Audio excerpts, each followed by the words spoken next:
um, Michael mengatakan bahwa puasa mematikan perbuatan daging. Saya setuju. Kembali jumpa lagi dengan saya di channel Benteng Iman Kristen. Pertama-tama saya ucapkan terima kasih banyak buat dukungan dan support para sahabatku sekalian buat perkembangan channel ini. Nah, saya akan ajak kita untuk sama-sama kita saksikan kesaksian video berikut ini. Ini adalah kesaksian seorang gadis cantik yang telah memberkati banyak orang melalui kesaksiannya. Ia mengaku bahwa dulunya adalah orang yang beragama hanya di KTP saja. Tetapi setelah ia mengakui Yesus Kristus sebagai Tuhan dan Juru Selamat pribadinya, baru ia mengenal agama yang sesungguhnya. Karena Yesus mengajarkan bahwa kasihilah sesamamu manusia. Dan di ayat-ayat yang lain mengajarkan kepada kita bahwa Yesus adalah jalan dan kebenaran dan hidup itu. Ajaran Yesus adalah mengajarkan tentang kasih dan damai kepada semua umat manusia. Kalau saya melihat bahwa penyebar-penyebar agama seperti para polemikus muslim itu mereka menyebarkan agama karena kebencian, karena sakit hati, karena kekecewaan mereka dulu tidak diperhatikan, akhirnya mereka mualaf. Dan saat ini apa yang mereka umbar-umbar di media sosial itu adalah dendam atau sakit hati dengan orang Kristen. Ya, karena Yesus mengajarkan kepada kita bahwa akulah jalan dan kebenaran dan hidup itu. Ajaran itu bukan saja di dalam Alkitab, teman-teman ya, tetapi yang sudah diceritakan oleh para ustadz-ustadz setelah itu mereka mualaf bahwa jalan dan kebenaran itu hanya ada di dalam Yesus, yaitu di dalam Al-Quran juga mengakui itu. Karena itu teman-teman, banyak orang yang kemudian percaya, murtad, ikut Tuhan Yesus, itulah tidak heran. Tetapi mari kita terus berdoa dan berharap bahwa dengan pemberitaan Injil, menyebarkan Injil, mengabarkan kesaksian-kesaksian orang-orang yang diberkati Tuhan, orang-orang juga pasti akan diselamatkan. Langsung aja teman-teman, kita simak video berikut ini. Nama saya Patricia Selin. Sekarang saya berusia 25 tahun dan saya berdomisili di Surabaya. Sekarang ini saya sedang mencari kerja, tapi saya sudah sempat bekerja 1 tahun di sebuah perusahaan. Begitu saja perkenalan saya. Ya, saya berharap semoga kesaksian yang saya berikan ini bisa memberkati banyak orang dan bisa di-share kemana-mana gitu. Kemudian saya juga mengencourage setiap teman-teman juga bisa share kesaksiannya, karena ya saya sendiri terberkati dengan melihat kesaksian-kesaksian saudara-saudara kita di Miracle TV, jadi saya juga mau menjadi berkat seperti itu. Nah, saya mau menceritakan bagaimana pekerjaan Tuhan yang luar biasa, bagaimana Tuhan Yesus itu benar-benar bekerja di hidup saya dan menyelamatkan saya dari maut gitu ya. Jadi saya mau sedikit menceritakan background saya dulu. Jadi sebelumnya saya itu dari kecil itu sebenarnya saya sudah bergereja, tapi memang waktu itu dulu gerejanya yang awal pertama kali itu seperti ya gereja yang hanya untuk rutinitas beragama seperti itu. Jadi saya juga tidak excited untuk pergi ke gereja. Dari kecil saya ingat sekali, bahkan ada satu memori di kepala saya itu bagaimana waktu saya kecil, waktu saya masih usia mungkin 3 tahun atau 4 tahun itu saya lagi main sepeda gitu ya di kompleks. Terus orang tua saya atau mama saya itu tanya, ini hari Minggu mau ke gereja enggak? Terus saya bilang, saya sempat mikir juga kayak nggak usah lah. Nah itu juga mengingatkan saya gitu loh. Ada firman Tuhan yang mengatakan tidak ada orang yang mencari Tuhan. Nah jadi benar-benar iya sih, sebenarnya Tuhan itu yang benar-benar mengejar kita dan juga mengejar saudara-saudara juga. Jadi ketika Tuhan mengetuk pintu hati kita, ayo kita buka hati seperti itu. Nah kemudian itu ya memori saya waktu kecil. Jadi ya berjalan, saya ikut kebaktian ke gereja tapi hanya sebagai rutinitas saja. Sampai kemudian di kelas sekitar kelas 2 SD itu, puji Tuhan ada seorang teman dari ibu saya itu yang ngajak beliau untuk ikut ke gereja Kristen gitu. Nah terus di situ ya saya benar-benar melihat gitu bahwa ya di ibadahnya itu sebenarnya ibadah yang hidup juga, ada Roh Kudus juga bekerja. Tapi waktu itu saya juga masih kecil. Tapi saya rasa untuk saya dan keluarga saya pribadi juga itu tuh sebenarnya hanya untuk kita merasa nyaman di gereja itu, dan kita juga lama di gereja itu juga karena kita merasa nyaman dengan teman-temannya seperti itu. Jadi saya ceritakan background saya aja, bagaimana saya itu sebenarnya dari dulu mungkin beragama Kristen, tapi saya itu hanyalah agama, saya tidak benar-benar mengenal Tuhan seperti itu. Nah, saya juga pengen cerita sebenarnya, eee, di waktu saya bergereja juga waktu SD itu saya juga sempat pelayanan juga, sempat pelayanan menyanyi dan dan menyanyi dan juga beberapa pelayanan gitu waktu kecil. Tapi sekali lagi saya waktu itu belum mengalami Tuhan, saya hanya tahu Tuhan sebagai teori. Dan di waktu itu juga sebenarnya saya itu juga punya kehidupan lain gitu. Jadi, ya kehidupan saya yang sebenarnya. Jadi dari waktu kecil tuh saya juga udah jatuh dalam pornografi gitu ya. Jadi dalam baca komik, dalam baca buku kayak gitu, dan juga film kayak gitu. Tapi saya merasa, ya sebenarnya banyak juga kan mungkin orang-orang apalagi anak-anak muda zaman sekarang yang jatuh di hal itu, apalagi di zaman media yang, gencar kayak sekarang ini. Jadi saya merasa, ya sebenarnya waktu itu ya saya merasa bersalah juga karena ya saya, masih ya kita kan juga merasa bersalah, tapi saya tetap berpikir, saya nggak mencari itu gitu loh, saya nggak sengaja ketemunya. Jadi saya dengan membela diri saya dengan pikiran-pikiran yang sepertinya baik, eee, dengan banyak alasan, "Oh ya itu kan sebenarnya saya nggak mencarinya, tapi itu hanya karena di komik, di media, di majalah, dan di film seperti itu." Nah, ya udah akhirnya kehidupan itu berjalan, saya juga ke gereja juga dan tidak ada yang tahu hal ini karena waktu itu saya juga masih kecil dan kejadian ini tuh dimulai waktu saya sebenarnya usianya mungkin 5 tahun itu awalnya itu benar-benar, baca kayak majalah gitu, saya ketemu di rumah saya, entah itu punya pegawai atau apapun itu awalnya saya ingatnya.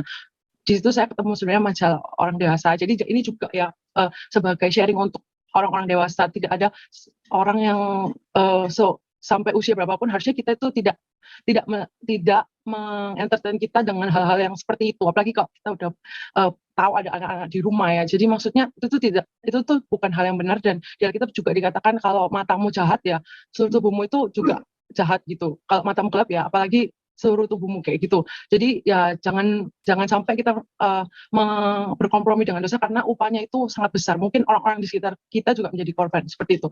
Nah akhirnya, eee, tapi saya juga tetap, merasa diri saya juga berusaha hidup benar gitu loh, berusaha baik dengan kemampuan saya sendiri. Saya orangnya jujur, baik hati dan sebagainya. Saya selalu berusaha untuk, mengutamakan orang lain daripada kepentingan saya sendiri. Terus saya juga, termasuk anak yang nurut dan taat. Jadi kan dibandingkan dengan itu semua, ya saya berpikir, ya itu bukan apa-apa.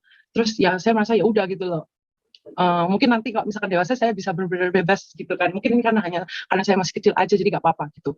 Nah terus kemudian saya juga ingat nih satu kejadian juga di gereja saya yang diajak oleh, teman dari mama saya itu. Nah di situ tuh pernah ada kayak kebaktian untuk teen atau anak-anak mudanya. Nah di situ saya pernah join juga dan mereka itu, sempat bilang kayak maksudnya pornografi itu sangat-sangat bahaya karena itu merusak otak. Jadi ya saya juga bersaksi gitu kepada orang-orang yang merasa, "Ah itu biasa." Itu tuh bisa membuat otak kita yang ada bagian otak kita tuh yang rusak dan mungkin itu juga yang menyebabkan adanya pedofil dan sebagainya. Jadi jangan jangan mengecilkan sebuah dosa, itu dari hal kecil aja iblis tahu itu akan menjatuhkan kita gitu. Jadi jangan buka celah kayak gitu.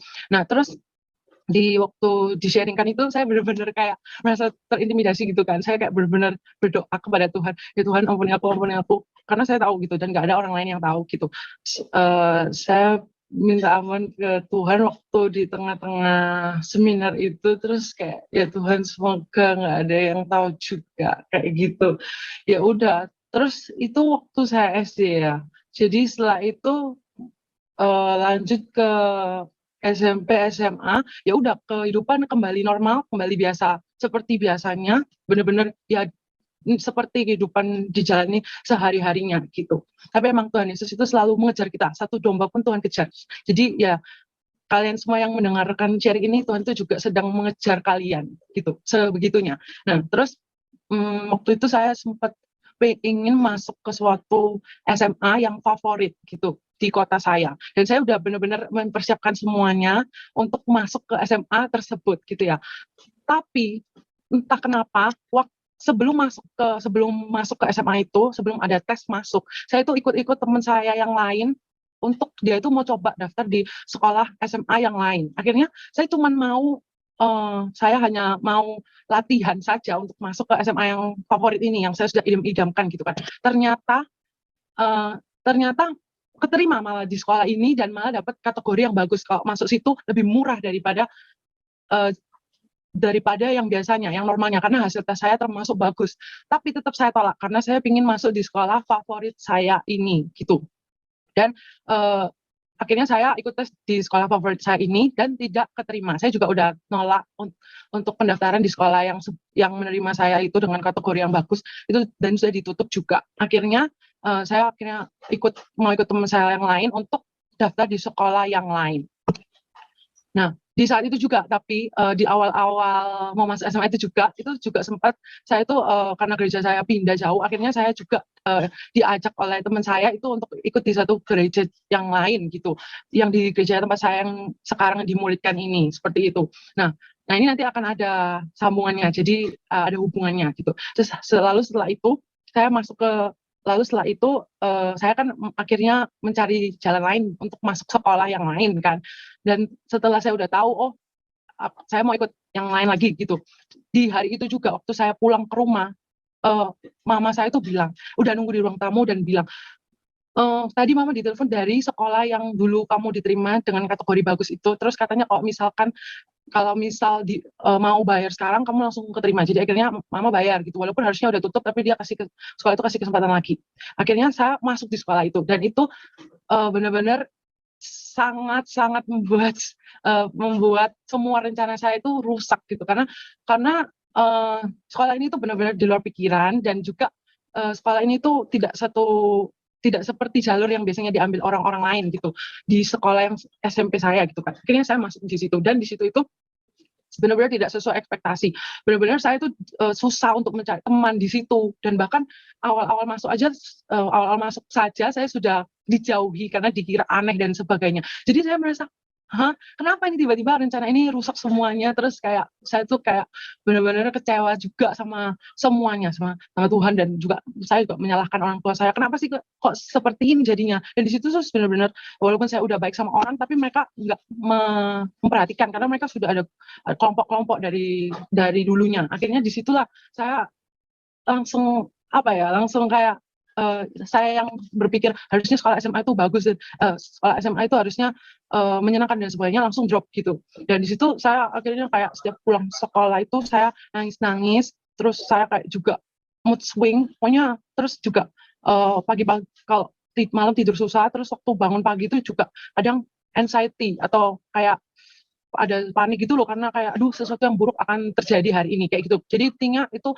yang terjadi di masa SMA saya. Dan kemudian ya ada satu khotbah yang menguatkan saya gitu. Jadi benar-benar di khotbah itu tuh, walaupun waktu itu saya belum mengenal Tuhan seperti sekarang ya. Waktu itu saya cuma lebih ke rutinitas, tapi di situ ada ayat firman Tuhan yang mengatakan, sekarang saya buka aja ya ayatnya.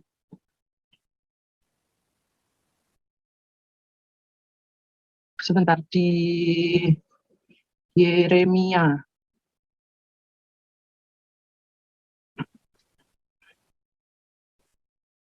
Sebentar ya.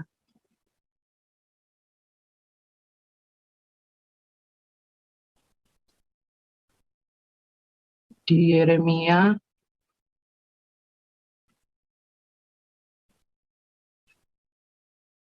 Yeremia 29 ayat 11. Sebab aku ini mengetahui rancangan-rancangan apa yang ada padaku mengenai kamu. Demikianlah firman Tuhan, yaitu rancangan damai sejahtera dan bukan rancangan kecelakaan, untuk memberikan kepadamu hari depan yang penuh harapan. Wah, ini ayatnya. Jadi waktu saya dengar khotbah itu, walaupun saya tanya jemaat yang rutinitas biasanya, tapi karena ini benar-benar menusuk hati ya, relate dengan masalah saya, Tuhan tuh kayak ngomong gitu secara pribadi. Jadi saya langsung kayak, oh rancangan Tuhan itu bukan rancangan kegagalan ya, berarti rancangan Tuhan itu memberikan hari depan yang penuh harapan ya. Walaupun apa yang saya lihat itu benar-benar tidak sesuai ekspektasi, tapi di situ saya kayak doa dan bilang ke Tuhan, oh ya Tuhan, berarti Tuhan ngomong seperti itu ya, berarti ini juga masuk ke sekolah ini tuh juga ada rancangan Tuhan, ada yang untuk kebaikan, yang untuk memberikan masa depan penuh harapan, bukan untuk membuat masa depanku suram dan gagal kayak gitu. Akhirnya ya udah saya jalani lah 3 tahun itu, tapi saya dengan penuh mengeluh dan sebagainya itu, tapi proses Tuhan ternyata. Setelah saya lihat dan saya lihat ke belakang sekarang, saya baru tahu kan Tuhan juga berfirman, kamu nggak tahu apa yang aku lakukan, tapi nanti kamu akan tahu, seperti itu. Nah seperti saya juga sekarang melihat masa lalu itu, wow, itu adalah benar-benar rancangan Tuhan yang sempurna gitu. Asal kita mau meresponi dengan baik dan kita mau berjalan di dalamnya. Jadi ya seperti itu. Kemudian nah inilah di kelas 3 itu saya ketemu dengan satu orang namanya Felicia. Itu jadi teman baik saya dan dia juga kayak duduk di samping saya kalau kelas. Kita sering sharing-sharing dan sebagainya. Dan dia kita dekat gitu. Kemudian dia itu pernah suatu hari dia pernah cerita gitu kepada saya. Kalau keluarganya kondisinya seperti ini, tapi suatu hari di ibadah Roh Kudus itu bilang untuk dia mau melepaskan pengampunan dan kepahitan kepada seseorang gitu kan. Terus saya kaget gitu loh. Maksudnya ya dia itu juga pernah, kita juga sempat ngomong tentang gereja dan sebagainya, tapi saya kaget. Yang itu di pikiran saya, kok bisa kamu temenku orang yang biasa yang sama seperti aku juga, bahkan kita maksudnya ya cuman anak SMA yang bukan seorang yang spesial dan wow gitu, itu bisa mendengar suara Tuhan. Jadi saya kaget, terus saya tanya lagi, kamu bisa, Roh Kudus ngomong sama kamu, Tuhan, kamu bisa dengar suara Tuhan gitu. Terus dia bilang, iya, Roh Kudus bisa berbicara dalam hati kita. Wah, itu aku di situ saya benar-benar kaget gitu, karena saya berpikir selama ini hanya orang-orang tertentu saja yang bisa dipakai Tuhan dan mendengar suara Tuhan, seperti hamba Tuhan, seperti pendeta atau orang-orang khusus saja yang bisa punya hubungan dengan Tuhan dan mendengar suara Tuhan. Makanya saya kaget, ke orang yang biasa kayak gini bisa juga dengar suara Tuhan. Ya saya juga mau gitu. Akhirnya setelah dia cerita seperti itu, saya ada rasa kehausan untuk saya tuh mendengar suara Tuhan gitu. Jadi saya yang nggak pernah sebelumnya, walaupun cuma ke gereja di minggu, tapi nggak pernah baca Alkitab karena saya merasa Alkitab itu nggak bisa dipahami. Itu pikiran yang salah ya. Jadi saya mulai baca Alkitab. Saya juga benar-benar doa dan minta, Tuhan, aku ingin mendengar suaramu. Benar-benar tiap pulang sekolah, yang dulu tiap pulang sekolah galau, cari quotes galau, terus juga nggak ada tujuan hidup dan sebagainya. Saya pulang sekolah waktu itu saya langsung doa, Tuhan, aku pengen dengar suaramu, aku pengen dengar suaramu, kayak gitu. Dan benar, waktu kita minta, Tuhan itu memberikan, seperti ayatnya di Matius 7 ayat 7 sampai 8. Mintalah maka akan diberikan kepadamu, carilah maka kamu akan mendapat, ketoklah maka pintu akan dibukakan bagimu, karena setiap orang yang meminta menerima, dan setiap orang yang mencari mendapat, dan setiap orang yang mengetuk baginya di pintu dibukakan. Wah, jadi luar biasa Tuhan kita. Kalau kita minta, kalau kita ketuk, wah pasti dia akan menjawab gitu. Jadi Tuhan kita tuh benar-benar Tuhan yang hidup dan Tuhan yang bekerja gitu. Nggak seperti dulu saya tuh merasa Tuhan itu jauh dan kayak Tuhan itu ada di langit dan dia itu jauh, tidak ada hubungannya dengan kehidupan saya gitu ya. Kayak Tuhan itu ya mengerjakan urusannya dan saya juga di bumi ya hidup aja gitu. Saya nggak berpikir bahwa Tuhan itu bisa sedekat itu dengan manusia. Jadi wow, di situ Tuhan menjawab doa saya. Jadi saya mendengar suara Tuhan gitu. Di suatu hari itu ada segerombolan pemuda-mudi, anak muda itu datang ke rumah saya. Ya, nggak jauh dari waktu saya doa itu. Terus mereka datang, tapi padahal mereka nggak kenal saya gitu. Terus mereka ketuk pintu, terus ajak, ayo kita ikut komunitas gitu, kayak ya kenalan ya gini. Terus tanya, kamu gereja mana? Saya gereja ini gitu kan. Loh, ya kita juga dari gereja itu. Ayo ikut komunitas. Terus di waktu itu saya tuh yang dulunya adalah seorang yang suka menyenangkan orang, bisa dibilang people pleaser ya.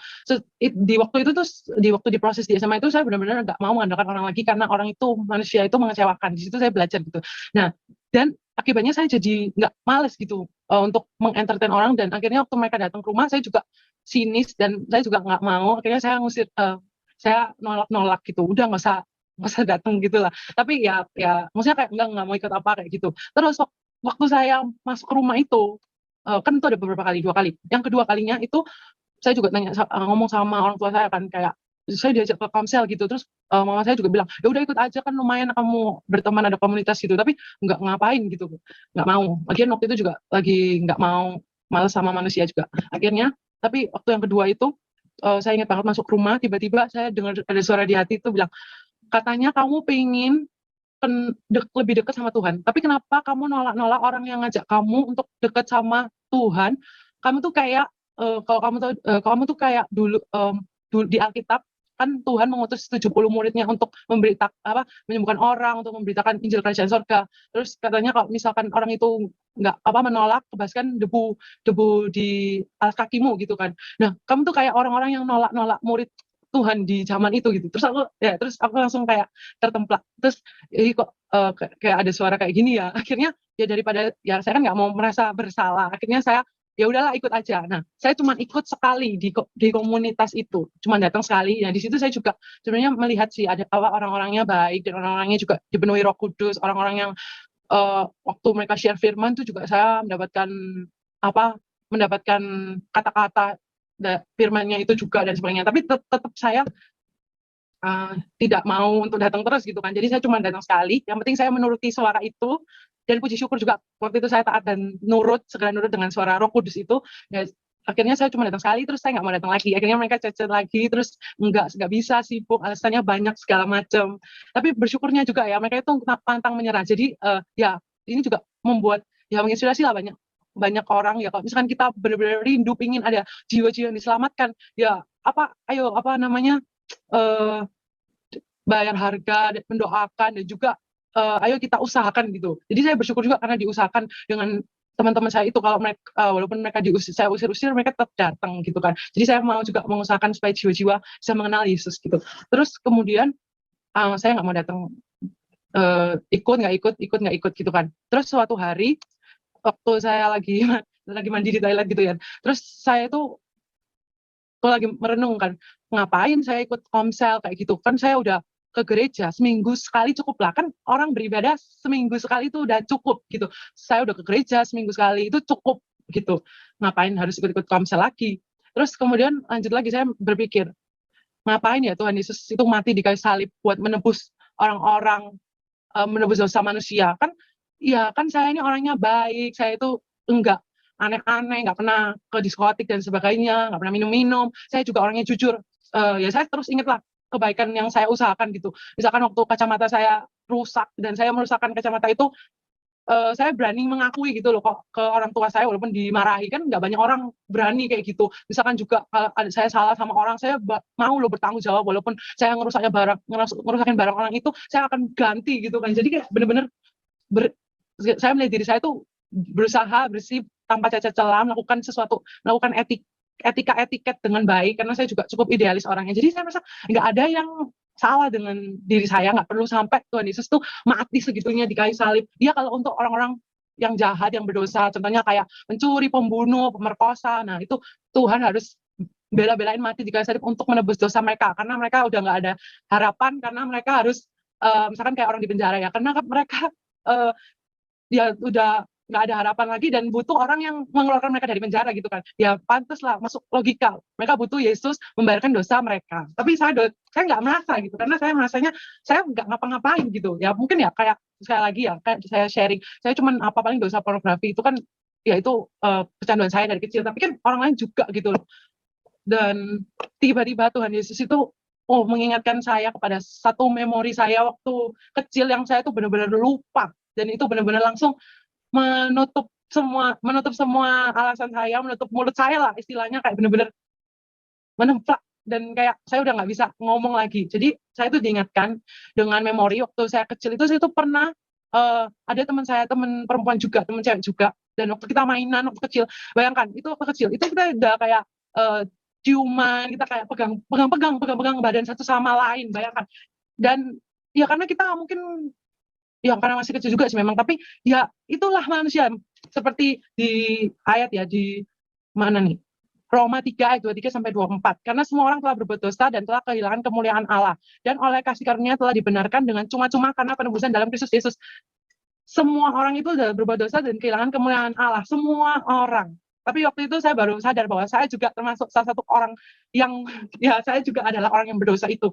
Dan di situ saya benar-benar shock, saya nggak bisa menerima fakta tentang diri saya sendiri, bahwa ternyata saya itu pernah berbuat seperti itu, berbuat tidak senonoh, yaitu cium-ciuman, pegang-pegang sama temen saya gitu waktu kecil. Itu benar-benar menomplak saya, dan di situ saya tahu, wah kalau saya mati pasti masuk neraka. Dan di situ saya benar-benar tahu, saya benar-benar tahu bahwa Tuhan Yesus itu perlu mati di kayu salib itu untuk menebus dosa manusia dan juga dosa saya sendiri. Karena sebelumnya saya pikir kalau saya berdosa saya akan bertanggung jawab, karena saya orangnya bertanggung jawab. Tapi waktu itu juga saya nggak bisa alasan, dan saya nggak mau bertanggung jawab, karena saya tahu kalau saya bertanggung jawab saya pasti masuk nakal, saya pasti harus bayar semua dosa-dosa saya itu, dan saya nggak, di situ saya bilang, Tuhan aku nggak mau bertanggung jawab karena ya nggak mampu gitu, karena hukumannya adalah maut, dan benar-benar Tuhan Yesus yang udah bayar di kayu salib, dan saya berterima kasih ya Tuhan, benar ya berarti Tuhan itu udah mati di kayu salib nebus dosa manusia, karena benar-benar I need that kayak gitu, aku perlu itu. Jadi di Roma 6 ayat 23 dikatakan, sebab upah dosa ialah maut, tapi karunia Allah ialah hidup yang kekal dalam Kristus Yesus Tuhan kita. Setiap dosa kita itu ya upahnya maut. Di Efesus 2 ayat 8 sampai 9. Sebab karena kasih karunia kamu diselamatkan oleh iman. Itu bukan hasil usahamu, tetapi pemberian Allah. Itu bukan hasil pekerjaanmu. Jangan ada orang yang memegahkan diri. Jadi itu semua kasih karunia, bukan karena usaha, bukan karena perbuatan manusia yang berbuat baik. Padahal perbuatan baik kita itu seperti kain kotor di mata Tuhan. Nah, di situ saya benar-benar wow, menyadari karya salib itulah gitu bagi hidup saya, dan saya bersyukur Tuhan Yesus mati untuk menebus dosa-dosa saya. Dan kalau mungkin untuk kalian juga ya yang mungkin merasa, ya tapi aku benar-benar sangat sudah berdosa, saya sudah nggak layak, nggak ada harapan lagi. Mungkin ya saya dari kecil udah jatuh dalam dosa dan sebagainya. Ya saya ini juga buktinya salah satunya gitu loh. Saya juga berpikir mana ada orang yang dari kecil udah kayak seperti itu gitu rusaknya. Dan bahkan saya itu juga sempat juga mungkin hampir kelainan kali ya. Waktu saya ingat-ingat juga kayak apa ya adalah juga kayak semacam seperti kelainan gitu loh, apa maksudnya perilaku aneh gitulah. Jadi wah saya bersyukur gitu loh karena Tuhan menyelamatkan hidup saya gitu. Dan ya bagi kalian yang merasa hidup kalian punya kelainan dan segala macamnya, Tuhan Yesus kita itu sanggup untuk memerdekakan dan untuk mengubah hidup kita gitu. Makanya saya ikut Tuhan Yesus gitu. Kalau nggak ngapain saya ikut Tuhan Yesus? Kan Tuhan juga bilang di itu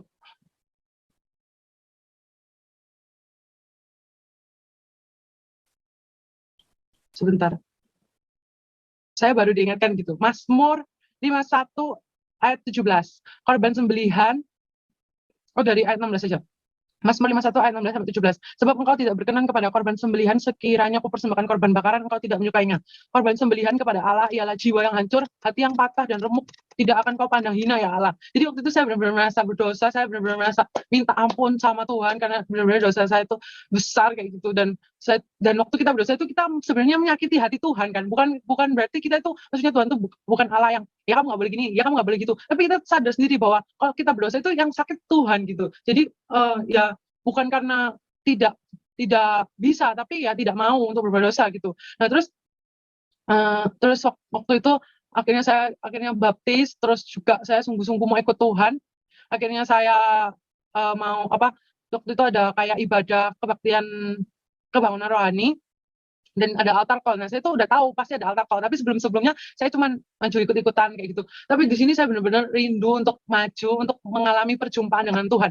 Jadi setiap kalian juga yang rindu mengalami pengalaman pribadi dengan Tuhan, encounter pengalaman perjumpaan pribadi dengan Tuhan, rindukan karena Tuhan itu mau menyatakan dirinya kepada kita yang mencari sungguh-sungguh, itu pasti ada upahnya. Karena ya Tuhan kalau misalkan kita pengen tahu, Tuhan tuh pasti kasih tahu gitu loh. Jadi ya di kebaktian kebangunan rohani waktu altar call itu saya benar-benar maju, hati saya hancur, saya mau ngakui semua dosa saya ke Tuhan, saya mau minta ampun gitu, dan di situ saya benar-benar mengalami perjumpaan pribadi dengan Tuhan. Di situ saya merasakan kasih Tuhan Yesus tuh dicurahkan, benar-benar dicurahkan sampai full. Dimana sebelumnya saya tuh hidup itu juga nggak jelas, mungkin karena kebanyakan lihat sinetron gitu ya, kayak wah nanti kalau misalkan kita udah punya pasangan hidup, menemukan pasangan hidup, nah itulah baru kita penuh gitu, baru kita ya itu mungkin tujuan hidup dan sebagainya. Tapi ternyata enggak, waktu kita ketemu dengan kasih Tuhan, itu kasih Tuhan itu benar-benar luar biasa. Kasih Tuhan itu membuat kita full, benar-benar Tuhan itu mau menyatakan kasihnya, dan Tuhan itu mengasihi setiap kita gitu. Waktu saya datang, dan Tuhan itu bukan mengasihi kita waktu kita berbuat baik aja, ternyata itu yang saya rasakan, bukan waktu saya baik baru saya dikasihi. Ternyata Tuhan yang saya sembah itu bahkan waktu saya jatuh dalam dosa, waktu saya kotor, cici, waktu saya hina, Tuhan itu malah mengasihi saya gitu. Dan waktu saya maju itu selain merasakan kasih Tuhan ya, saya tuh Tuhan tuh kayak bilang ya nggak apa-apa, kamu tuh you are my daughter kayak gitu. Dan dan saya tuh waktu maju tuh saya diingatkan ayat itu loh, Yesaya 64 ayat 6. Demikianlah kami sekalian seperti seorang najis, dan segala kesalahan kami seperti kain kotor. Kami sekalian menjadi layu seperti daun, dan kami lenyap oleh kejahatan kami seperti daun dilenyapkan oleh angin. Jadi kesalahan kita itu seperti kain kotor katanya Tuhan. seperti kain kotor ya. Maksudnya ya apa sih perbuatan yang berusaha kita baik, kita berusaha baik sama orang, tapi sebenarnya itu supaya kita dapat pujian dan sebagainya. Itu seperti kain kotor. Tapi Tuhan itu mau menerima kita apa adanya dan mau mengasihi kita dengan dan memberikan kasih karunia-Nya kepada kita. Jadi waktu saya berjumpa dengan Tuhan itu saya benar-benar merasa wow, benar-benar itu pengalaman yang paling indah di hidup ini gitu. Karena ya saya juga selalu ngomong sama orang, kalau kamu nggak percaya dengan Tuhan Yesus, ya kamu minta mengalami secara pribadi. Tuhan tuh pasti kasih gitu loh. Dan di waktu saya mengalami pengalaman pribadi perjumpaan dengan Tuhan itu, saya nggak melihat Tuhan itu, saya tuh nggak lagi tahu Tuhan Yesus dari kata orang, dari teori aja, tapi saya benar-benar tahu sendiri bahwa Tuhan itu namanya Yesus, Tuhan itu Yesus satu-satunya juru selamat. Tidak ada jalan lain kepada Bapa tanpa melalui Yesus, tidak ada jalan keselamatan lain selain Yesus. Ya mungkin kita beragama itu adalah agama itu kan ya kita diciptakan manusia untuk kita berusaha berusaha menggapai Tuhan. Tapi Yesus itu adalah anak Allah, dia itulah yang diciptakan Tuhan, dia itulah Tuhan, dan dia itu yang maksud saya diciptakan itu sistem yang dibuat oleh Tuhan sendiri untuk menjangkau kita manusia, karena kita udah nggak bisa apa-apa. Jadi Tuhan sendiri menciptakan sistem itu untuk dia lahir sebagai manusia dan mati di kayu salib, lahir dari perawan Maria, dan dia yang harus menanggung hukuman kita, dia yang harus ditumpahkan segala murka Allah yang seharusnya itu buat kita, tapi karena daging kita berdosa, ya murka itu harus ditumpahkan kepada daging yang berdosa itu. Makanya Yesus itu harus kena murka Allah untuk membayarkan dosa, tapi dia tidak pernah berdosa, tapi dia membayarkan dosa manusia di dalam daging manusia yang harus dimurkai Tuhan. Seperti itu. Jadi ya kalau misalkan kalian rindu mengalami perjumpaan pribadi dengan Tuhan, ya minta, karena di situ saya benar-benar tahu sendiri, bukan dari kata orang, bahwa Tuhan Yesus itu benar-benar nyata. Kalau ada orang yang bilang Tuhan Yesus nggak nyata, saya nggak akan percaya, karena saya udah ngalami sendiri, karena saya udah berjumpa sendiri dengan Tuhan Yesus gitu loh, pengalaman pribadi. Akhirnya ya terus mungkin juga ada orang yang bingung kenapa Tuhan itu mau manusia masuk neraka dan sebagainya. Enggak, kita tuh sebenarnya nggak diciptakan untuk masuk neraka, tapi karena tadi ya manusia udah jatuh dalam dosa, dan Tuhan itu begitu suci dan kudus, nggak bisa kita yang udah jatuh dalam dosa terus ya udah balik lagi ke surga. Dia itu suci. Contohnya ada orang melakukan kesalahan, ya dia kan harus masuk penjara. Misalkan nih ada seorang presiden yang dia itu anaknya mencuri, nah ya mungkin dia nggak ingin anaknya masuk penjara, tapi kan nggak bisa karena dia tahu hukum, akhirnya anaknya harus masuk penjara. Terus gimana dong, dia kan mengasihi anaknya, ya ibaratnya presiden ini menggantikan anaknya untuk masuk ke penjara, supaya ada yang menanggung hukumannya, kayak gitu, supaya hukum tetap berlangsung. Seperti itulah Tuhan kita. Tuhan itu suci, dan dia nggak akan membiarkan satu dosa pun tidak dihukum. Karena itu ya satu-satunya jalan, ya kita harus percaya bahwa Tuhan Yesus sendiri yang memang membayarkan semua dosa manusia di kayu salib, karena dia tidak pernah berdosa gitu. Terus waktu saya mengalami Tuhan itu, saya tetap masih berpikir, aduh Tuhan, tapi kan saya pernah kecanduan pornografi dan sebagainya. Orang yang jatuh dalam pornografi itu susah lepasnya, sama kayak lebih susah dari narkoba bahkan katanya. Terus saya merasa takut gitu loh, gimana kalau saya jatuh lagi, dan gimana ya Tuhan, aku benar-benar mau ikut Engkau, tapi aku nggak merasa dengan kuat gagaku, aku tahu aku pasti nggak bisa, aku pasti jatuh lagi pasti. Nah tapi Tuhan itu waktu besoknya itu saya berpikir seperti itu, tapi Tuhan itu luar biasa. Nah makanya itu bukan dengan kegagahan, dengan kuat kita, tapi karena pekerjaan Roh Kudus. Jadi tinggallah di dalam aku gitu loh, karena di luar aku kamu nggak bisa berbuat apa-apa. Jadi ya Roh Kudus yang mengerjakan buah-buah roh. Saat kita dekat dengan Tuhan, ya Roh Kudus yang memampukan. Intinya Roh Kudus yang memampukan, bukan karena kuat dan gagah kita. Jadi kalau ada kalian yang maksudnya ada kecanduan ini dan itu, merasa nggak bisa lepas, ya memang daging manusia lemah, nggak bakal bisa lepas. Harus mengandalkan Yesus, harus mengandalkan Roh Kudus. Karena itu juga bagi kalian yang jatuh dalam dosa, jangan menjauh dari Tuhan. Justru harus semakin mendekat dengan Tuhan dan semakin melekat kepada Tuhan, kepada pokok anggur gitu. Karena ya waktu saya mau bertobat sungguh-sungguh itu ya, iblis itu mengintimidasi dengan berbagai hal. Yang dulunya itu seakan-akan itu dosa kecil, tiba-tiba waktu saya mau bertobat dibuka lah itu price tag atau harga di baju. Itu biasanya kalau kita beli baju kan ada harganya, baru dikasih lihat nih, ini harganya mahal. Nah seperti itu. Jadi waktu saya mau dekat sama Tuhan diintimidasi, kamu nggak layak, kamu nggak suci dan sebagainya kayak gitu. Tapi Tuhan itu ingatkan juga untuk memang Tuhan kan nggak datang di dunia untuk orang yang suci, tapi untuk orang yang berdosa. Tuhan itu datang bukan untuk orang yang sehat, tapi untuk orang yang sakit. Tuhan sendiri ngomong kan,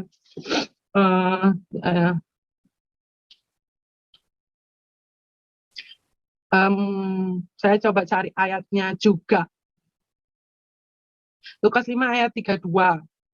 31 sampai 32. Lalu jawab Yesus kepada mereka, katanya, bukan orang sehat yang memerlukan tabib, tetapi orang sakit. Aku datang bukan untuk memanggil orang benar, tapi orang berdosa supaya mereka bertobat. Ya, siapa yang berdosa di sini? Kita semua. Akhirnya karena itu Yesus datang buat kita. Seperti itu. Jadi ya kalau kalian punya dosa justru harus mendekat kepada Tuhan gitu. Kalau kita sakit justru kita harus pergi ke dokter, bukan malah menjauhi dokter. Jadi semakin kita dekat ke dokter, kita semakin sembuh. Semakin kita dekat sama Tuhan Yesus, semakin kita dipulihkan. Seperti itu. Dan waktu mengikuti Yesus tuh juga awal-awal tuh benar-benar banyak sekali intimidasi, bahkan pikiran-pikiran kotor dan sebagainya, sampai kayak nggak bisa hilang gitu loh. Tapi Tuhan Yesus itu luar biasa banget gitu. Waktu saya di tengah-tengah intimidasi itu, Tuhan ingatkan di ayat Yesaya 43 ayat 19. Ya, kita banyak buka Alkitab, buka ayat ya, karena firman Tuhan itu adalah kebenaran. Yesaya 43 ayat 19. Lihat, aku hendak membuat sesuatu yang baru yang sekarang sudah tumbuh. Belumkah kamu mengetahuinya? Ya, aku hendak membuat jalan di padang gurun dan sungai-sungai di padang belantara. Wah, itu yang benar-benar menghibur gitu.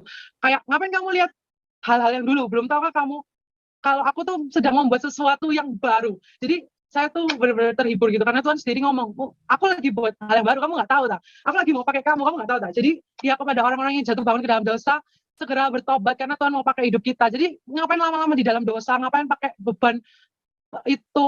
Tanggalkan semua beban yang merintangi dan berlarilah kepada Kristus gitu kan, seperti Paulus bilang. Karena apa namanya, ya saya tuh juga pengen cepat-cepat bertobat, dan alasannya karena itu, karena saya nggak mau hidup di dalam hidup yang hancur seperti itu. Jadi saya pengen cepat-cepat dibaptis, saya pengen lahir baru, saya pengen ikut Tuhan sungguh-sungguh supaya segeralah Tuhan itu melepas aib-aib saya dan memakai hidup saya untuk menjadi kesaksian. Dan ternyata benar kan, hidup saya jadi berkat juga, bisa menjadi kesaksian, menolong orang dan sebagainya. Jadi ya, sebagai orang yang jatuh dalam dosa, ya udah cepat-cepat taruh segala beban yang merintangi, cepat-cepat lari mengejar Tuhan gitu.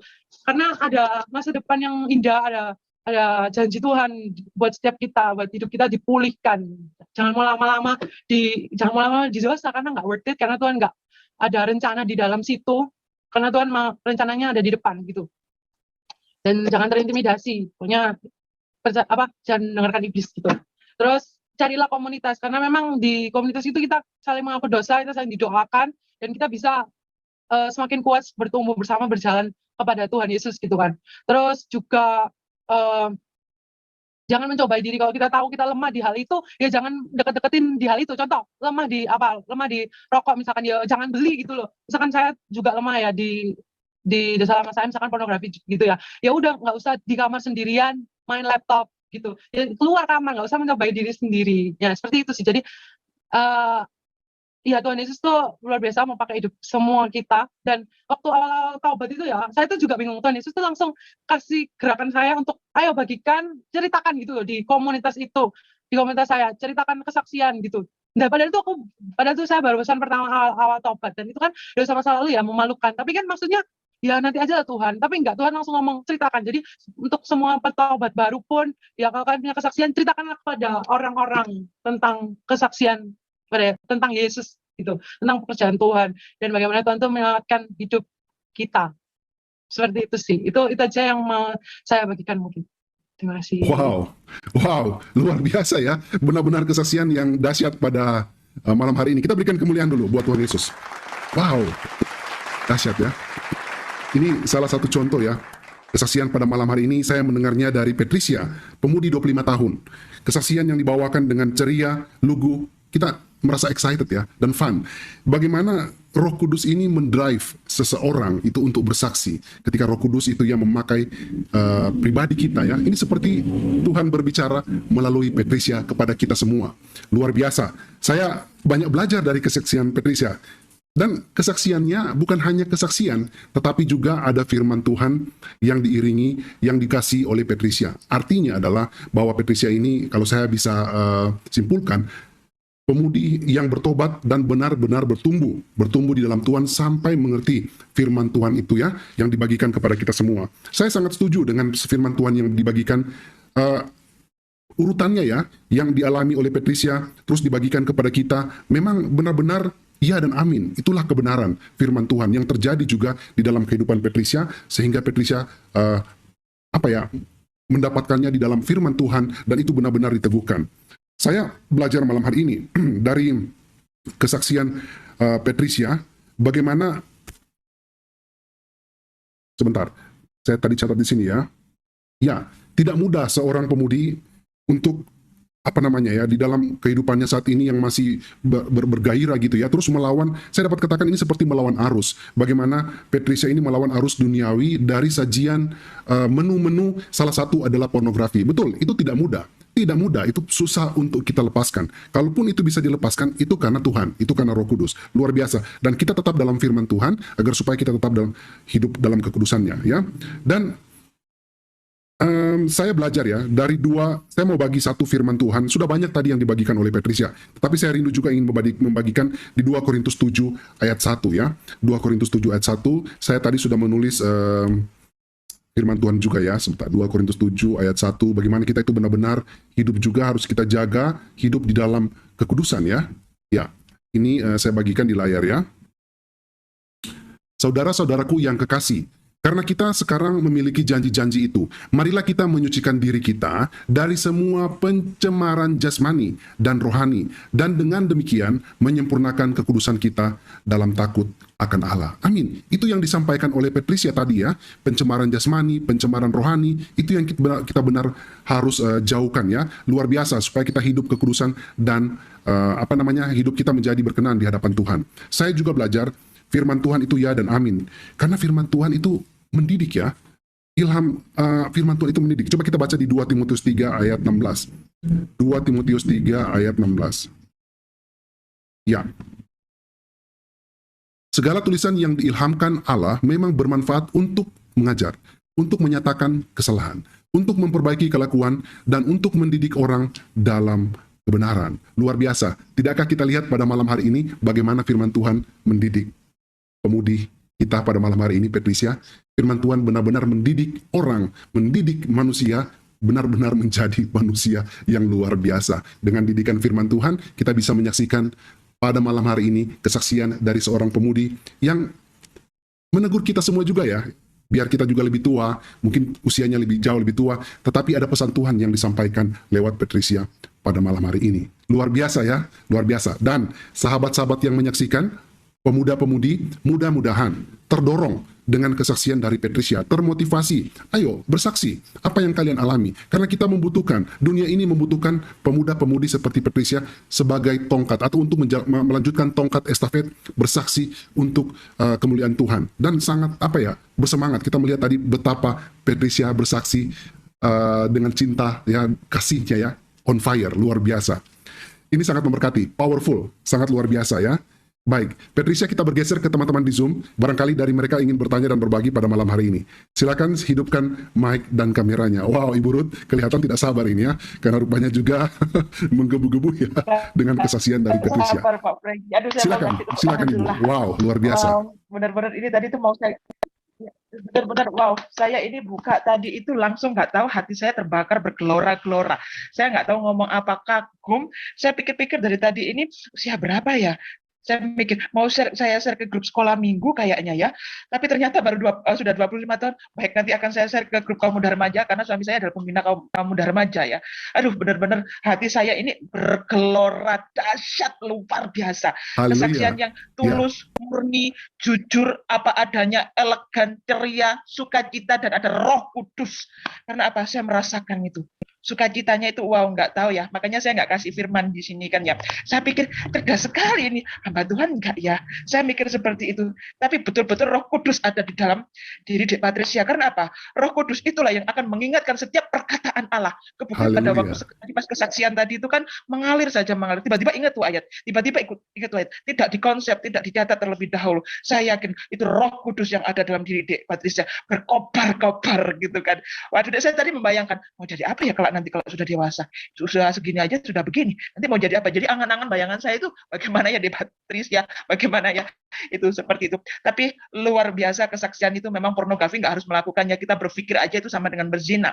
Tuhan berfirman seperti itu. Tapi memang kasus seperti itu memang ya kita nggak mempermalukan diri sendiri, tapi memang apa adanya yang ditutup-tutupi orang-orang itu apa, kalau ngomong dosa hal itu kaum muda remaja pun malu, tetapi itulah sebetulnya yang terjadi, dosa yang nggak terlihat. Memang nggak membunuh, nggak mencuri, nggak berdusta, tetapi itu dosa dalam pikiran kita. Saya yakin inilah dosa yang banyak dialami.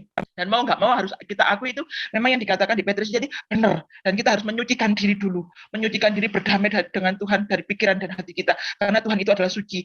Karena Tuhan itu adalah kudus. Tuhan mau itu hidup kita kudus dari hati dan pikiran dan perbuatan. Puji Tuhan. Haleluya. Glory, glory. Puji Tuhan. Allah dahsyat, Allah ajaib, Allah luar biasa. Semangat, biarlah bergelora-gelora terus sampai Tuhan datang menjemput di Patricia. Demikian Pak Fendi. Iya, baik, luar biasa Ibu Ruth ya. Bayangkan Ibu Ruth ini benar-benar diberkati dan ya, kita bersemangat pada malam hari ini karena kesaksian dari Patricia, pemudi mengambil jurusan perhotelan, tetapi bersaksi pada malam hari ini luar biasa ya. Pemahaman firman Puji Tuhan. Tuhan. Saya tidak memuji Patricia ya. Saya kagum dengan Tuhan bekerja Roh di Kudus dalam yang ada kehidupan dalamnya. Patricia. Roh Kudus bekerja di dalam kehidupan Patricia. Itu yang saya kagum. Ya, Kagumi. jadi itu Ya, yang saya kagum betul. dari Patricia yang menyampaikan hal ini pada malam hari ini. Kesaksiannya sungguh dahsyat. Baik, kita bergeser ke teman-teman yang lain yang ada di Zoom. Silakan hidupkan mic dan kameranya dan langsung memperkenalkan diri ya jika ingin berbagi pada malam hari ini. Silakan. Saya lihat di sini ada Ibu Listi Esther, ada Ibu Mary, Bernard. Silakan berbagi berkat pada malam hari ini. Ya, jangan kalah dong ya sama anak muda ya. Kita justru yang lebih dewasa ini harusnya ya mendidik anak muda ini. Tetapi Tuhan menggunakan orang yang mau membuka hati. Siapapun kita, apapun kita, apapun jabatan, posisi, kalau kita tidak membuka hati, bagaimana Tuhan mau pakai? Tapi kalau kita buka hati, Tuhan pakai kita. Dan orang akan terkagum-kagum. Cara Tuhan luar biasa. Baik, masih ada yang mau bertanya pada malam hari ini? Karena kalau tidak, kita akan tutup kesaksian pada malam hari ini. Mungkin saya ada 1-2 pertanyaan, tapi saya berikan kesempatan dulu kepada sahabat-sahabat di Zoom ya. Ya baik, tidak ada lagi bertanya ya. Mungkin saya coba bertanya ke Patricia, 1-2 pertanyaan saja lah. Nah, Patricia, ini setahu saya ya, tidak mudah, tidak banyak pemuda-pemudi yang tergerak untuk bersaksi seperti Patricia. Ya. Nah, apakah Patricia ingin menyampaikan pesan-pesan kepada pemuda-pemudi? Karena ini sangat penting. Sangat penting yang bersaksi bukan hanya orang-orang yang dewasa, tetapi anak muda juga. Karena targetnya memang berbeda ya. Istilah orang bilang di sekuler, marketplace-nya berbeda. Pemuda-pemudi ini tujuannya adalah kepada anak-anak muda. Orang-orang dewasa bersaksi kepada orang yang lebih dewasa. Meskipun semuanya bisa mendengarnya, tetapi lebih spesifik dengan bahasa mereka. Nah, Patricia, saya mau bertanya.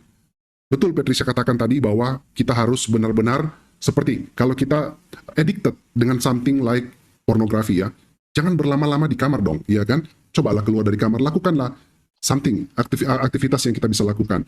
Nah, di tengah dunia yang penuh dengan kecanggihan, internet, kita sepertinya tidak bisa lari, Patricia. Handphone ada, ya, media sosial, pornografi juga masuk. Kita juga dibuka laptop, ada juga. Kita juga mungkin media-media lain, ada juga. Nah, bagaimana pesan Patricia kepada pemuda-pemudi yang lain untuk setidaknya menghindari hal ini atau jangan sampai terjebak di dalam situasi seperti ini? Silakan, Patricia. Ya, makasih Pak Frankie dan tadi Guru juga. Nah, sebenarnya waktu saya juga pernah sharing ini ke beberapa orang, sebenarnya ternyata saya juga tidak expect, ternyata mereka juga ada pergumulan yang sama juga gitu. Jadi ya saya mau sharing gitu kepada mungkin anak-anak muda yang addicted dan ingin keluar gitu. Bagaimana gitu ya. Yang pertama mungkin caranya ya yang pertama ya bisa cari Tuhan gitu loh. Maksudnya ya mungkin kalau bingung ya coba doa aja ke Tuhan. Tuhan gimana ya dengan jujur, maksudnya akui semua dosa-dosa gitu, pengen bertobat kayak gitu. Terus aku di hadapan Tuhan dan juga hidup punya hubungan dengan Tuhan setiap hari. Nah, saya juga setelah bertobat itu ya saya nggak saat teduh setiap hari karena saya tahu sekali saya nggak saat teduh. Maksudnya saya udah tahu diri saya sendiri, tahu diri pasti saya jatuh lagi. Jadi setiap hari saya benar-benar kayak Tuhan, aku harus bangun hubungan dengan Tuhan, kalau nggak aku jatuh lagi. Dan aku takut dan saya takut jatuhnya itu karena takut menyakiti hati Tuhan. Jadi saya benar-benar jaga itu hubungan dengan Tuhan setiap hari, karena kan di Alkitab juga dikatakan daging itu lemah tapi roh penurut. Daging lemah. Matius 26 ayat 41, berjaga-jagalah dan berdoalah supaya kamu jangan jatuh ke dalam pencobaan. Roh memang penurut tapi daging lemah. Udah sangat jelas daging itu lemah. Jadi kita harus mengandalkan roh yang di dalam kita harus lebih kuat. Karena itu kita harus bangun dengan firman Tuhan, dengan hubungan dengan Tuhan kayak gitu. Tapi yang kedua yang tidak skala pentingnya adalah komunitas itu sangat penting karena dia di komunitas yang sama-sama seumuran, sama-sama remaja, ya kita bisa terbuka gitu loh sama teman kita dan kita tahu gitu kalau teman kita itu tidak akan menghakimi dan juga mereka akan menolong kita. Bahkan kita kan bilang juga, akuilah saling mengaku dosa lah dan kamu akan sembuh kayak gitu. Nah, salah satu yang membantu saya itu juga adalah komunitas gitu. Jadi mungkin ada orang tua yang dibenarkan juga kalau bisa anaknya diajak ikut komunitas atau komsel karena pergaulan yang buruk itu juga merusak kebiasaan yang baik. Jadi kalau misalkan kita ingin masa depan kita cerah ya kita harus berkumpul dengan kita harus memilih perkumpulan kita. Bukan berarti kita pilih-pilih teman ya, tapi pilih-pilih orang yang kita jalin hubungan dengan dan sering berkumpul setiap hari kayak gitu. Dan itu akan memang menentukan masa depan. Kan ada juga pepatah yang mengatakan kalau kamu ingin tahu masa depan orang itu, lihatlah teman-temannya. Seperti itu. Nah, kalau misalkan teman-temannya perkumpulannya itu tidak membawa pengaruh positif, ya saya nggak bilang nggak mungkin, tapi pastinya terpengaruh dong. Tidak bisa dipungkiri pasti terpengaruh lah. Contohnya orang yang berkumpul dengan orang yang suka berkata kotor, pasti mereka merasa biasa berkata kotor. Oh, aku nggak keren kalau nggak berkata kotor. Ya pasti mereka juga berkata kotor akhirnya. Jadi kalau anak muda ingin bebas, cari komunitas rohani, cari mentor-mentor rohani juga. Jadi bisa terbuka tanpa takut dan saling mendoakan kayak gitu. Karena ya pasti hidup kalian akan diubahkan dengan adanya komunitas ini gitu, yang menjagai. Jadi supaya nggak jatuh juga gitu. Ada juga sebenarnya saya juga tahu sih, mungkin banyak anak-anak muda yang di sekitar saya itu untungnya banyak yang juga mengenal Tuhan gitu. Jadi saya juga pernah mendengar kesaksian misalkan ada temannya ini yang mau jatuh di pornografi terus langsung telepon gitu. Saya mau jatuh di pornografi, terus temannya itu langsung kayak tiba-tiba ngajak olahraga gitu keliling kompleks. Jadi dia nggak jadi jatuh. Jadi penting untuk saudara seiman saling menjaga gitu. Jadi itu pentingnya komunitas. Mungkin ada yang juga udah bergereja tapi merasa komunitas nggak penting. Nah, saya mau bilang bahwa why atau sialah orang yang berjalan sendiri. Karena di Alkitab dikatakan juga kan why orang yang berjalan sendiri karena dia bisa jatuh tapi kalau ada temannya itu akan mengangkat yang satu gitu. Jadi itu yang bisa saya sarankan. Tapi kalau soal media sosial ya mungkin perlu juga bantuan orang tua juga ya. Kalau media sosial itu soalnya saya nggak terlalu aktif juga sih. Gitu Pak. Iya, luar biasa ya. Wow, ya sangat apa tadi memberkati. Benar apa yang dikatakan Patricia, kita harus mengakui dulu, kita mengakui apa yang kita lakukan dan tentunya setelah kita bertobat, kita menjaga jangan sampai kita jatuh. Tapi benar ya, daging itu lemah. Oleh sebab itu kita membutuhkan Roh Kudus. Ya, benar ya, Roh Kudus itu yang akan menjaga kita supaya menuntun kita, menjadi guide kita jangan jatuh. Dan mungkin ada juga teman di kolom komentar ya tadi yang mengatakan kalau saya tidak salah namanya Michael mengatakan bahwa puasa mematikan perbuatan daging. Saya setuju. Puasa juga, benar. Melakukan puasa itu bagian juga untuk mematikan keinginan daging. Ya. Wow, luar biasa ya dengan kesaksian dari Patricia pada malam hari ini, young and smart. Mari anak-anak muda kita menjadi, semoga Patricia, saya yakin ya satu waktu Patricia bisa menjadi motivator rohani yang luar biasa, influencer yang membawa dampak bagi pemuda-pemudi, agar supaya kita benar-benar fokus kepada Tuhan, mendahulukan kerajaan sorga dan kebenarannya, agar supaya kita tidak terlepas dan kita tidak mudah jatuh di dalam dosa. Baik, apalagi ya saya mau tanya, karena kedengaran sudah lengkap tadi yang disampaikan oleh Patricia. Apalagi ya saya mau tanya, sebagai penutup sebelum Patricia kasih closing statement atau pesan singkat buat sahabat-sahabat mereka. Oh ya, saya ingat. Menjadi orang untuk mengikuti Tuhan Yesus, Patricia katakan it is not easy. Yes, it is not. Bagaimana dengan reaksi orang-orang atau teman-teman dari Patricia? Kan teman-teman tuh biasa tuh kalau masih muda mau having fun ya. Nanti dibilang kita tuh, waduh kurang gaul lah ya.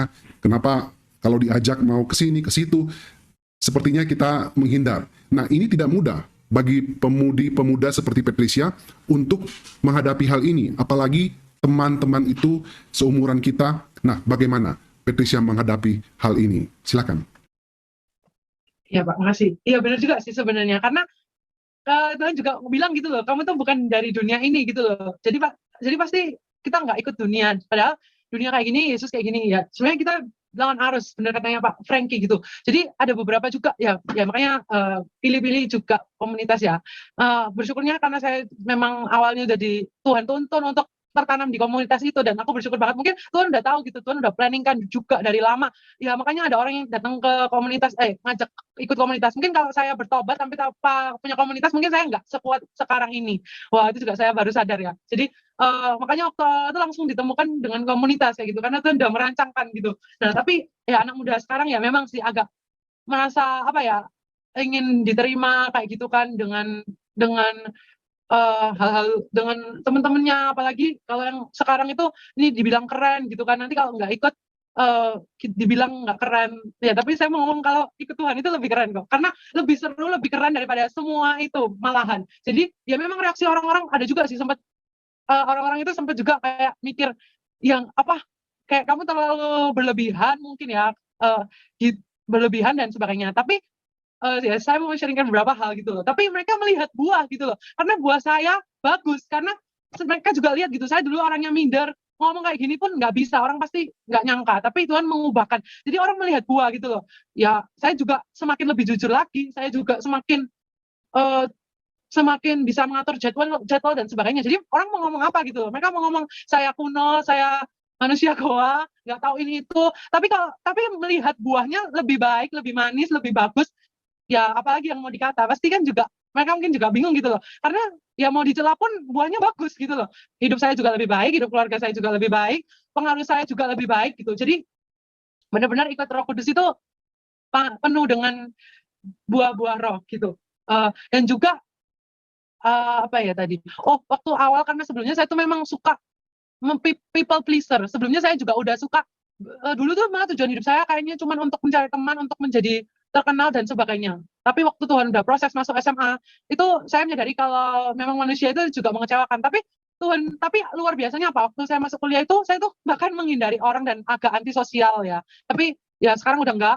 Tapi awal-awal itu, dan Tuhan itu malah membawa banyak teman-teman ke saya gitu loh. Malah saya nggak nyangka, malah datang banyak orang yang pingin temenan sama saya. Itu juga aneh gitu. Tapi waktu itu saya waktu SMA mau ke kuliah itu tahun 2015 ya. Itu saya cuma pegang satu ayat, yaitu Matius 6 ayat 33. Tetapi carilah dahulu kerajaan Allah dan kebenarannya, maka semuanya itu akan ditambahkan kepadamu. Jadi waktu itu saya cuma fokus, aku pengen kenal Tuhan, aku pengen kenal Tuhan, aku pengen kenal Tuhan, kayak gitu. Dan beneran gitu loh. Waktu kita udah kenal Tuhan, Tuhan itu tahu lah apa yang kita butuhkan gitu loh. Tuhan itu nggak akan nahan berkat. Kalau misalkan kita waktu itu, saya ya contohnya, saya alergi dengan namanya pengakuan orang. Makanya waktu itu saya juga berusaha cari teman juga, karena saya belum siap. Akhirnya saya juga tidak siap menerima berkat gitu. Makanya Tuhan bilang carilah, mana sih tadi? Matius 6 ayat 33. Tapi carilah dahulu kerajaan Allah. Ya. Tapi carilah dahulu kerajaan Allah dan kebenarannya, maka semuanya itu akan ditambahkan kepadamu. Jadi saat kita cari dulu kerajaan Allah itu maksudnya kita bukan berarti nanti Tuhan nggak ngasih kita berkat. Jangan salah gitu loh. Maksudnya cari dulu kerajaan Allah. Waktu Tuhan itu lebih suka mempersiapkan kita menerima berkat daripada ngasih kita berkat. Jadi waktu saya udah kenal Tuhan, saya udah nggak mencari-cari pengakuan manusia, malah justru Tuhan tambahkan teman gitu loh. Karena di situ berarti intinya saya siap menerima berkat itu. Karena sebelumnya walaupun dikasih teman pun, saya orangnya juga gampang tersinggung. Jadi kalau orang ngomong apa, tiba-tiba saya marah, saya tinggal gitu. Jadi sama aja, teman yang datang pun pergi gitu, dan nggak siap menerima berkat. Jadi setelah saya cari dulu kerajaan Allah, Tuhan tuh malah mempersiapkan, malah berkat itu yang datang, malah teman-teman tuh yang malah banyak banget gitu loh. Dan banyak hal lain yang ditambahkan. Jadi kadang kita tuh bukannya Tuhan nggak kasih berkat, tapi kita nggak siap menerima berkat itu. Makanya saya lebih suka mempersiapkan diri untuk berkat gitu. Nah, lupa. Ya tadi pertanyaannya kan gimana kalau dihindari orang? Ya apa ya?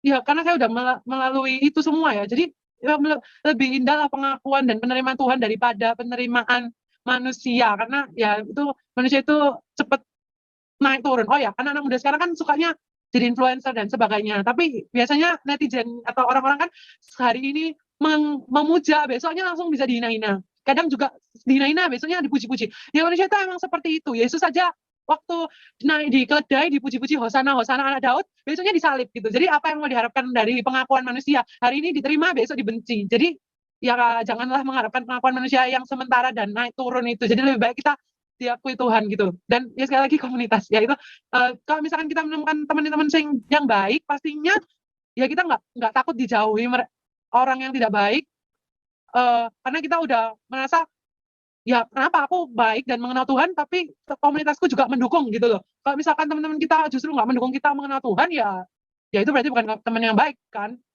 Jadi ya carilah juga komunitas yang baik juga. Terus apalagi ya? Ya itu sih. Ya pokoknya hal yang di dunia ini sementara. Jadi lebih baik cari perkara yang di atas. Ya bukan juga kita unsol terus nggak tahu film atau nggak tahu musik dan sebagainya. Tapi apa ya? Ya yang lebih prioritas dan lebih utama lah itu kan kerajaan surga dulu gitu. Yang lain itu sekunder. Ya, apakah luar menjawab? biasa ya. Kita tepuk tangan dulu. Wow, benar-benar jawabannya berdasarkan firman Tuhan. Ya, jadi itu ternyata jawabannya ya. Bagi teman-teman pemuda-pemudi yang mau dijauhkan oleh teman-teman lainnya karena memilih untuk mengikuti firman Tuhan, seperti yang Patricia katakan ya, buah-buah roh itu ketika kita berubah, kita menjadi orang baik, orang juga akan melihat. Dan buat apa juga ya pengakuan dari orang lain? Hari ini lain, besok lain. Lebih baik pengakuan dari Tuhan. Jadi jawaban-jawaban dari Patricia ini benar-benar membangkitkan gairah kita untuk lebih semangat mengikuti Tuhan Yesus. Dan tadi juga kalau tidak salah Patricia juga mengatakan bahwa ya komunitas juga penting di mana kita bergaul ya supaya kita bisa bertumbuh bersama-sama. Satu statement juga yang saya dengar adalah iya, memang benar kita bergaul dengan teman-teman keren ya, tapi dengan Tuhan lebih keren lagi. Oh, luar biasa. Ini kata-kata yang sangat membangun ya. Makanya tadi saya bilang Patricia, mungkin satu waktu ya, Anda bisa menjadi seorang influencer, motivator rohani yang dipakai Tuhan luar biasa. Karena kata-kata Anda itu membangun. Jawaban-jawaban Anda itu berdasarkan firman Tuhan. Karena kenapa ya? Tuhan memakai seseorang itu luar biasa. Ketika kita membuka hati, menerima Roh Kudus, Tuhan akan tunjukkan kemuliaan, kebesarannya melalui orang itu. So, ya apa yang saya mau katakan lagi, semua sudah lengkap. It is absolutely right ya. The fruit of the spirit. Jadi buah roh itu penting. Untuk apa juga kita kalau tidak ada buah rohnya ya. Tapi buah roh itu membuat kita berbeda. Itu membuat kita berbeda dengan dunia. Baik. Wow. Kita tidak terasa sudah di penghujung waktu Patricia. Dan pada malam hari ini kita akan tutup dengan doa. Tapi singkat saja. Ini khusus untuk pesan-pesan saja buat sahabat-sahabat Miracle. Khususnya mereka yang muda-mudi. Ada mungkin yang Patricia ingin mau sampaikan pesan? Singkat saja. Silakan. Apa ya pesan-pesannya? Apa ya? Ya mungkin untuk kita anak-anak muda, justru masa muda itu adalah masa emas, seperti anak panah di tangan pahlawan.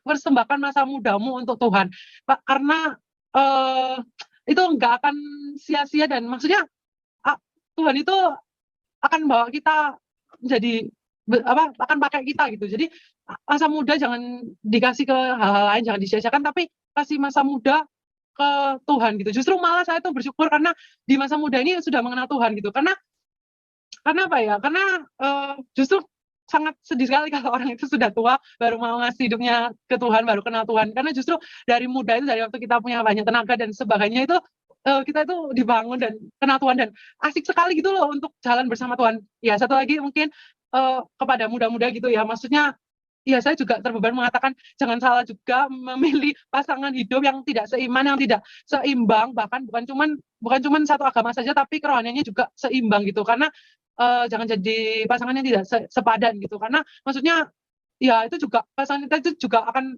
bawa kita semakin mengenal Tuhan dalam pelayanan juga membantu gitu loh untuk semakin dipakai Tuhan. Jadi jangan salah pilih pasangan, kan banyak ya anak muda salah pilih pasangan malah menjauh dari Tuhan. Jadi kalau bisa pacaran itu tujuannya untuk menikah dan benar-benar minta tuntunan Tuhan untuk cari pasangan.